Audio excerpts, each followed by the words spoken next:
you can count on us. This is 7 News Good Morning Fort Sill. Well, good morning, everybody. Thanks for joining us for this Tuesday edition of Good Morning Fort Sill. Yeah, got plenty to cover today. A lot of big national stories along with some local events we're checking out and previewing. For sure. But first, let's check in with Ulysses Garcia with today's weather. And bad news about today's PT forecast. I noticed immediately this morning that muggy weather is back. It's pretty warm this morning there, Ulysses. What are we looking like so far? Yeah, guys, you said it. I mean, the first morning of fall, and we're pretty much dealing with the fact that it's just going to be very humid out there, very warm out there, 74 degrees. If we continue to stay at 74 and we don't drop any further and it continues till midnight, we will actually tie at least a record warm low that was just set 2 years ago here in Lyon. So for your morning PT forecast, currently 74, 5-mile-an-hour wind, 9 degrees warmer from this time yesterday to now. So you can tell how that humidity has really played a big role. We're not really expecting to see those temperatures to really move too much here. We'll keep it in those mid-70s, and then eventually we'll start seeing those temperatures rising into the upper 70s as we get towards 9 a.m. But for the most part, we'll keep things dry here across the area. For your almanac yesterday, 94 degrees for that high temperature, 64 for the low. So an above average day in both departments, but especially for that high temperature. Right now, really not much happening on our Ashley Homestore Tower Cam and Burke Burnett. And as we look at your day planner, though, we will start seeing a gradual uptick in the chances for some rain and storms. More so by this evening. We'll see our temperatures top out in the lower to mid 90s, but there's going to be some changes ahead when it comes to those temperatures. We'll talk about that throughout the show. Take a look at our top military stories. So nearly 200 world leaders are in the United States today as part of the 80th United Nations General Assembly. Yeah, President Trump is set to speak today, and as Amy Kiley reports, he's attempting to position himself as a peacemaker. President Donald Trump is in New York to address the UN General Assembly. The White House says he'll tout U.S. strength and what he considers his personal accomplishments. He will articulate his straightforward and constructive vision for the world. Many are waiting to hear what, if anything, Trump says about Gaza. Roughly 80% of UN members now back Palestinian statehood after several recognized it this week. We need to give the Palestinians hope for the future and also make sure that the Israelis can live in peace. What we saw here at the UN, it's actually supporting Hamas. It doesn't support ending of the war. Recognizing a Palestinian state is largely symbolic without the U.S., and the Trump administration is not pushing for that statehood. In fact, it's barring Palestinian leaders from the General Assembly by denying them visas. I call upon Israel to immediately sit on the negotiating table to put an end to this bloodshed. The State Department rejects a recent UN conference on a two-state solution. As for Trump himself, here he is in July, deferring to the Israeli Prime Minister on the topic. I don't know. I'd ask Bibi that question. You have the greatest man in the world to answer that age-old question, two-state. I'm Amy Kiley reporting. Thanks, Amy. And IDF forces said over the weekend they have struck over 100 terrorist targets since the start of their ground operations in Gaza City. So troops were able to discover tunnel shafts and underground passages as well as weapons and ammunitions. The IDF says that they have also eliminated more than 30 terrorists in an effort to create a corridor to enable the movement of the civilian population. The Palestinian Ministry of Health in Gaza said at least 90 people were killed Saturday in Israeli attacks on Gaza City. And the U.S. Army has identified the 4 soldiers who died when the MH-60 Black Hawk helicopter they were aboard crashed last week near Joint Base Lewis McChord. So Chief Warrant Officer 3 Andrew Cully, CW3 Andrew Kraus, Sergeant Jada Good, and Sergeant Donovan Scott were killed while performing a routine training mission when their Black Hawk crashed last Wednesday evening. The soldiers were part of the 160th Special Operations Aviation Regiment. In a statement, leaders expressed their grief and gratitude towards the fallen soldiers and sympathy for their loved ones. Well, a group of U.S. lawmakers made a trip to Beijing to help stabilize ties between the two countries. So among them, Ambassador to China David Perdue, who announced a deal between Boeing and China is expected to be finalized very soon. Bloomberg reported last month that Boeing was nearing a deal to sell up to 500 aircraft to China. Perdue says the transaction would benefit both economies. I personally had the privilege of being able to visit with them last week in Tianjin in their factory. And this is a great story of cooperation between the United States and China, of a commercial operation where they're here in China making products to be sold on products that will be sold in China. This is a huge order, and it's very important to the president. It's very important to Boeing. I think it's very important to China. And I think that we're in the last days of that, or weeks of that negotiation, and we're hopeful that that will turn out to be the case. Well, now switching to our local news, the Department of Veterans Affairs and Lawton Indian Health Services are teaming up to host a PACT Act event at the Lawton Farmers Market today. So we've been talking about this for a few days. That PACT Act Bringing VA Benefits Home event is helping veterans from across Oklahoma who may have presumptive disabilities covered under the PACT Act and who may be eligible to file a VA claim. Advisors will be on site to assist veterans in enrolling, as well as provide VHA toxic health screenings. So the event will take place at the Farmers Market from 9 o'clock this morning until 4 o'clock this afternoon. If you're interested in attending, you are asked to bring a copy of your medical records, DD-214 form, or its equivalent, and any dependent records as well. And on Fort Sill, Army Community Services is inviting the public to a job and education fair today at the Soldier for Life Transition Complex. That event will be from 10 in the morning until 2 this afternoon. Local employers looking to hire will be on site, and there will also be professionals on hand to talk about continuing your education or to how to get certified for multiple other career fields. This event is free and open to the public. If you have any questions, you can call ACS at the number on your screen.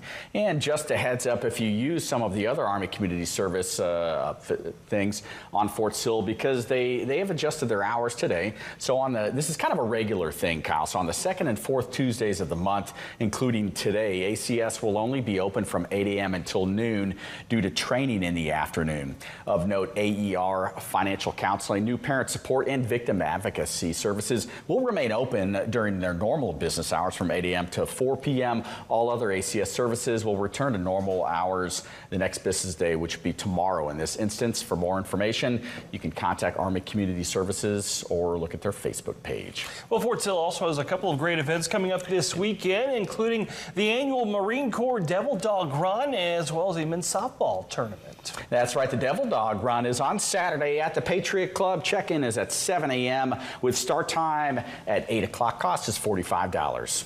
A Devil Dog, our favorite time to support our Marines here on Fort Sill. We're really happy. It's our 4th year having it back on Fort Sill, so it's a good time. It's got a 10K in there. It's got a 5K. It's got a 1 mile. It's got, if you're a rucker, if you've never heard of what rucking is and you want to get into it, it's basically you throw a backpack on, put some weights in there, and you run or you walk, and you just build up that upper body and lower body strength. So they also are having a huge buffet-style brunch at the Patriot Club that day, so you can get your grub on after you compete.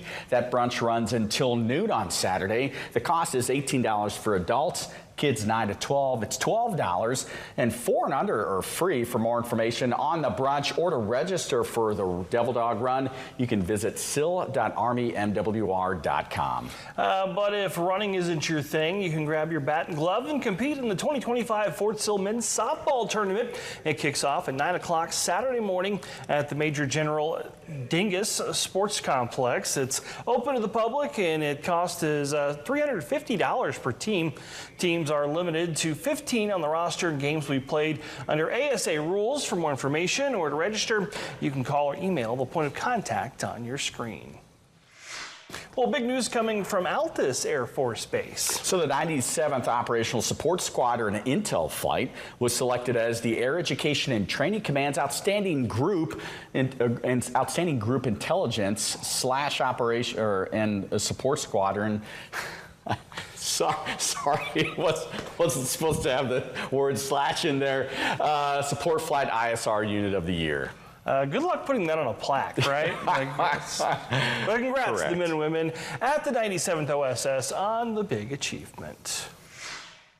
Well, the Oklahoma National Guard and the Air National Guard took part in Exercise Thunderstruck 2.0, so at Camp Gruber Training Center earlier this month. So the exercise tested soldiers and airmen's ability to maneuver strategically through a simulated battlefield that included many unmanned aerial systems.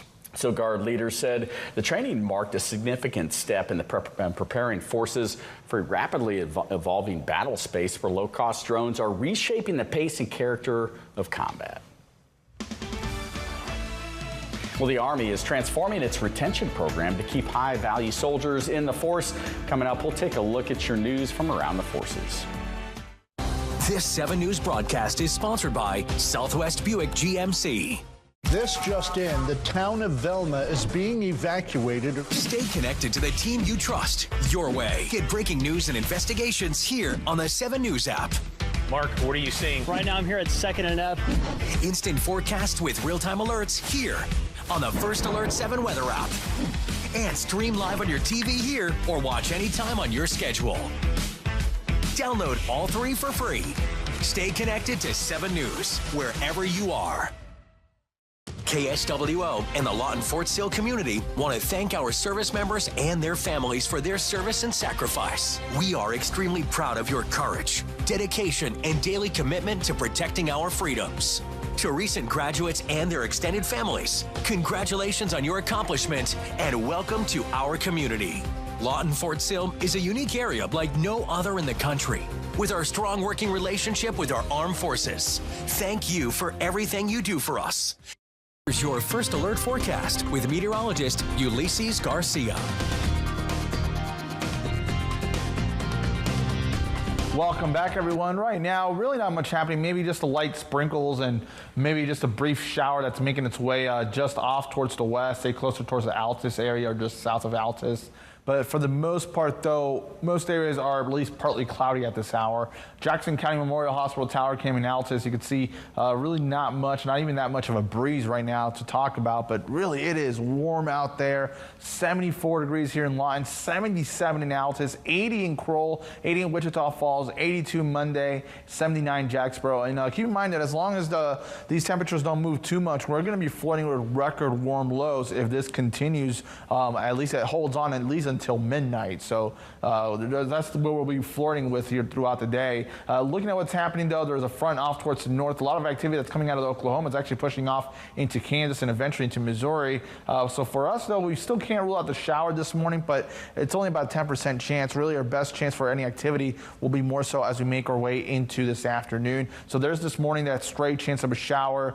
Then as we push into this afternoon, we start to see some showers developing mainly south of the river. And then as we go into tonight, we could see the chance for some widely scattered showers and even a few thunderstorms, and that could even continue into your Wednesday morning before those rain chances begin to exit as associated with a cold front that begins to push in from the north. Now, the chance of severe weather, mostly a marginal risk here, and main concerns here could be golf ball size hail and even up to 70-mile-an-hour winds. Well, Western troops may face deadly flights in future wars, and if helicopters can't fly medevac flights, the U.S. Army's fallback is using soldiers as walking blood banks in old World War I practice. So this is interesting, Kyle. We actually talked about this earlier. So when I was in the Security Force Assistance Brigade, they actually were bringing back whole blood transfusion kits. So during this particular exercise that we're talking about here, the Army and its allies simulated enemy artillery fire that resulted in a mass casualty event. Without air superiority for medevac flights, life-saving treatment had to be done right there on the battlefield. The process, known as buddy transfusion, fell out of practice decades ago due to safety concerns. However, it's now possible again thanks to blood screening technology. So the Army is transforming its retention strategies across all ranks to focus on keeping high-quality soldiers and aligning their talents with the Army's evolving priorities. The Army is implementing a data-driven approach to use the best metrics that help identify top enlisted talent with strong potential for continued service. These measures help to match retention incentives with individual contributions. They do not affect a soldier's eligibility to continue serving, but will instead help the Army prioritize its resources and focus on retaining top talent. Well, the U.S. Army has extended the pilot program that allows soldiers to submit a voluntary retirement request up to 24 months out from their projected retirement date. So soldiers used to have to submit between 9 and 12 months out from retirement. However, in 2023, there was a pilot program that actually allowed service members or soldiers, and I actually took advantage of this, Kyle, to submit retirement packets 24 months out, so 2 years out. Well, that time frame of that pilot program has been extended again. It was set to expire on the 30th of this month. It has now been extended until the 30th of September of 2026. So this is good news for those looking to retire. How it allows them a little bit more time.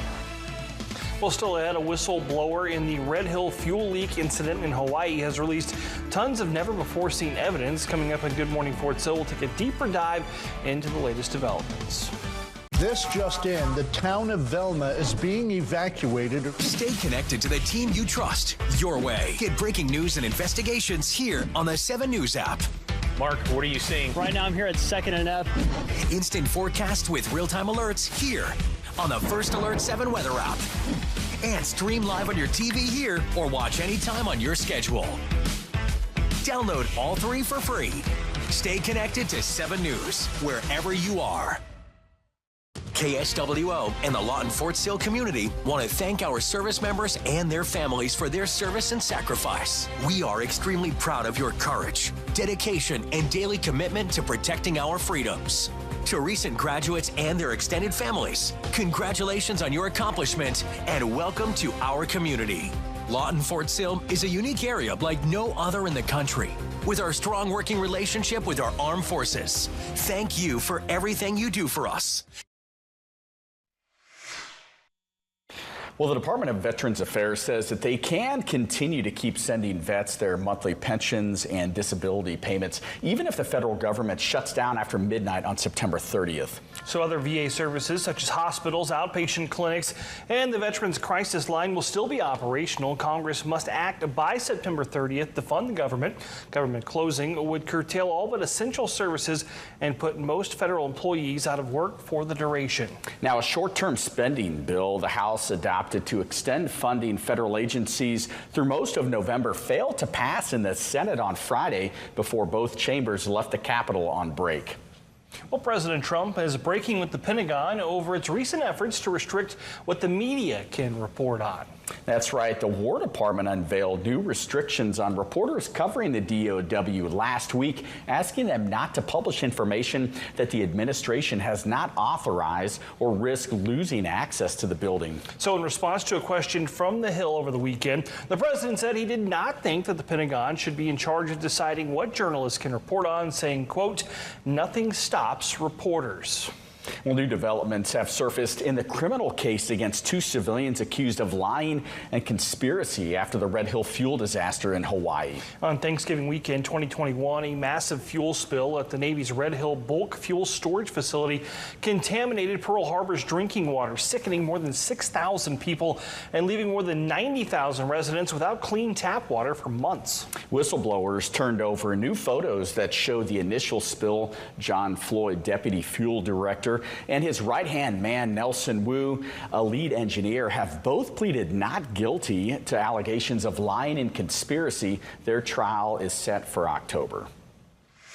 Looking at today's good news, the 2025 class of astronaut candidates was introduced this week at the Johnson Space Center in Houston. The elite group was selected from a pool of more than 8,000 applicants. So this is pretty cool. 7 of those candidates have current or former military experience, and a majority of them have an educational background in engineering. One of the newest potential astronauts says he's excited and honored to be selected.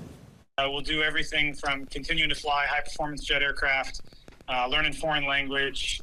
We'll be doing robotics, other academics on things like the space station. We'll learn to dive in a spacesuit in something called the Neutral Buoyancy Laboratory. So completely different, a little bit of everything than just being a test pilot. The new candidates will spend their next 2 years in intensive training. NASA officials hope the new group may be eligible for flights later in the Artemis program to the moon or maybe even to Mars. Well, a sailor from Indiana, my home state there, Hoosiers, has been selected as Sailor of the Quarter. So that honor going to Petty Officer Second Class Olivia Perez. As Julia Blanford explains, while the recognition means a lot to Perez, serving in the military is something she's wanted to do her entire life. I didn't have any other job that I really wanted to do. I knew I was going to be in the Navy, and I knew I was going to be a corpsman. Olivia Cruz says being a Navy veteran is in her blood. Her mom, dad, and sister are all Navy veterans. Just hearing my mom's sea stories and all of her experience, and I mean the job that she has now. She's a licensed mental health counselor, but also she's a histopathologist. She got that training from the Navy, so I was like, man, like the Navy really did set her up for success. Cruz now works in the medical field as a Naval Hospital corpsman, which she says is similar to being a medical assistant. With my current position, I'm the leading petty officer for the maternal infant unit and labor and delivery unit. She says her dedication in helping expectant mothers and their newborns has earned Cruz both the Sailor of the Quarter and Flag Letter Commendation. Both awards honor someone who has outstanding character and goes above and beyond in their duties. Going into it, I definitely didn't think that I was going to win. The people that I went up against are very hardworking. In addition to being proud of her country, Cruz says she has a lot of hometown pride. What does it mean to you to be from Fort Wayne and kind of represent Fort Wayne? When I tell people that I'm from Indiana, a lot of them bring up jokes about corn, but there is a lot more to Indiana, and I am proud to be from Indiana. Here's your first alert forecast with meteorologist Ulysses Garcia. Looking at what's happening right now in our Comanche Nation Entertainment Tower Cam and Medicine Park Aquarium, overall quiet conditions here on this early Tuesday morning. On your 24-hour temperature change, look at the big differences on those temperatures. 11 degrees warmer in Lawton, 12 in Frederick, 14 in Vernon, 7 in Wichita Falls, 11 in Elk City, 10 over towards Altus. And that's also because of the fact that notice how there's also this warm front that came through the area. So that's also one of the reasons why. So we're dealing with that southerly flow, the humidity up, but a lot of the activity when it comes to the rain is north of that front, but there is a cold front that's making its way through Kansas and parts of Colorado. That's going to start pushing here as we go throughout the day. We'll start dealing with a little bit more. We can't rule out a shower this morning, but definitely better opportunities this afternoon as that front gradually pushes through Texoma. And then we'll even continue with those rain chances for tonight. So becoming more isolated to widely scattered as we go throughout tonight and even into tomorrow morning. And then those rain chances begin to fall as we go through the latter stages of your Wednesday morning. Now the chance of severe weather, mainly just a marginal risk, a level 1, and the concerns there will be wind and hail for your morning PT forecast. We're going to keep it in the mid 70s. You're definitely going to feel that ick factor, that humidity out there. For today, we'll top out right around 94 degrees. Few afternoon storms are possible as those winds begin to change direction from a southwest wind to a northwest wind. And over the next 7 days, we're going to see those temperatures drop down into the 80s, but we're going to have multiple nights in the 50s. So it's going to feel much better than this morning starting Wednesday night. Just got to get through today. Yeah, man, 50s, I'll take it. Well, thanks for watching. Good morning, Fort Sill.